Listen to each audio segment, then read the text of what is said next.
21 June 2025। America প্রস্তুতি নিচ্ছে ইরানে হামলা চালানোর। আমেরিকার টার্গেট ইরানের পরমাণু গবেষণা কেন্দ্রগুলোকে ধুলোয় মিশিয়ে দেওয়া। আর এই মিশনে B-2 বোমারু বিমানের সাথে বের করা হয়েছে F-117 নাইটহক যুদ্ধ বিমানকে। এই সেই যুদ্ধ বিমান যাকে পৃথিবীর মানুষ আগে কোনো মিশনে যেতে দেখেনি, শুধু কেবল নাম শুনেছে। এটাকে আমেরিকার আর্মিরা অদৃশ্য ভূত বলে ডাকে। এই যুদ্ধ বিমানটি যেমন ভয়ঙ্কর তেমনি রহস্যময়। এটাকে বিশ্বের সবচেয়ে আধুনিক স্টেলথ যুদ্ধ বিমান হিসেবে দেখা হয়, কারণ এই যুদ্ধ বিমানকে রাডারে একটা ছোট মৌমাছির মতো দেখায়। রাত 3:13। হঠাৎ করে রাডারে ধরা পড়ে এক বিশেষ কিছু একটা ইরানের বর্ডার ক্রস করেছে, এতটুকু বোঝা যাচ্ছে। তবে অন্য সব দেশের মতো ইরান বোকার মতো বসে থাকেনি। তারা খুবই সতর্ক ছিল এবং তারা বুঝতে পেরেছিল কিছু একটা তাদের দিকে এগিয়ে আসছে।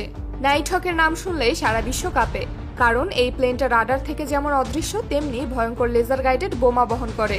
ইরান বহু বছর ধরেই পিছিয়ে ছিল, কয়েক দশক ধরে ধীরে ধীরে উন্নত করেছে তাদের রাডার, মিসাইল এবং প্রতিরক্ষা ব্যবস্থা। আর আজ সেই সিস্টেমগুলো প্রস্তুত ছিল এই অদৃশ্য প্লেনকে চিনে ফেলার জন্য। নাইটহক যখন সীমান্ত অতিক্রম করলো, তখনই ইরানের আধুনিক P-18 রাডারগুলো সতর্ক হয়ে গেল। শুধু তাই নয়, ইরানের এয়ারফোর্স গভীর জঙ্গলে, পর্বতের গায়ে এবং বিভিন্ন গোপন এয়ারবেস থেকে সজাগ নজর রেখেছিল আকাশে। প্রথম দিকে নাইটহক যেমন নিজেকে রাডারে ছোট পাখি হিসেবে ছদ্মবেশ দিয়েছিল, তেমনি ইরানের কম্পিউটার সিস্টেম আর পাইলটরা ছিল অভিজ্ঞ। তারা জানতো যেদিন এই অদৃশ্য প্লেন ধরা পড়বে সেদিন কিছু একটা হয়ে যাবে। ইরানি রাডার অপারেটররা রাডারের স্ক্রিনে ছোট ছোট দাগ খুঁজছিলেন। তারা ধৈর্য ধরে অপেক্ষা করছিল। আর হঠাৎ এক মুহূর্তে স্ক্রিনের এক কোণে ঝলমল করে উঠল এক অদ্ভুত সিগন্যাল, একটা ছোট্ট অস্পষ্ট দাগ। এটা নাকি সেই নাইটহক। ইরানের এয়ারফোর্স এটাকে ভয় পাওয়ার থেকে তারা এটাকে চ্যালেঞ্জ হিসেবে নিয়েছিল।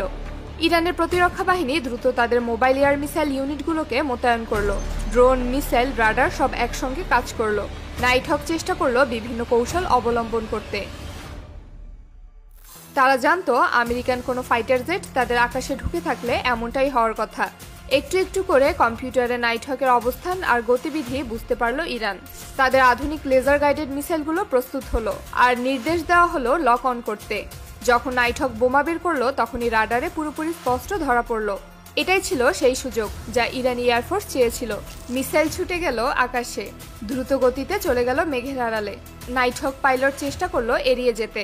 উঁচুতে ওঠা, ডানে বামে বেঁকে যাওয়া গতি আর 90 ডিগ্রিতে বাঁক নেওয়ার কারণে মিসাইল নাইটহককে মিস করে গেল।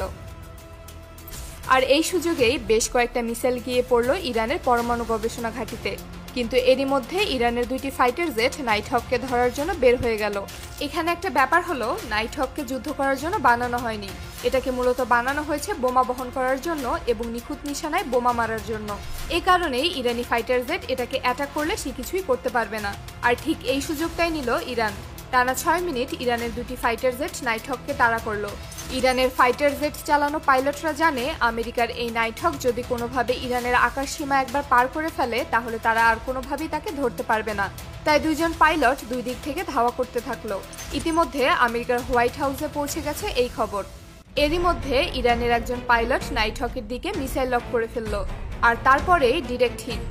নাইটহকের একটা ডানা ভেঙে পড়লো আর কিছুক্ষণ পরেই এটা মাটিতে মিশে গেল। এই যুদ্ধ শুধু একটা প্লেন ধ্বংসের গল্প নয়, এটা ছিল ইরানের এক জমানো শক্তির পরিচয়, যা কিনা আধুনিক প্রযুক্তি আর ইরানের ঘুরে দাঁড়ানোর ফলাফল। 21 জুন 2025-এর সেই রাত ইরানের ইতিহাসে লেখা থাকবে। কিন্তু দুঃখের ব্যাপার হলো, আপনি শুধু বেশ কিছু আন্তর্জাতিক গণমাধ্যমেই কেবল এই খবর জানতে পারবেন, কারণ আমেরিকা বা ইসরায়েল কখনোই চায় না তাদের যে ক্ষয়ক্ষতি হয়েছে সেগুলো মিডিয়ার সামনে আসুক। তাই মিশনে যাওয়া আমেরিকার সবথেকে শক্তিশালী ফাইটার জেট নাইটহক বা B-2 বোম্বার, এগুলোর কোনো নিউজ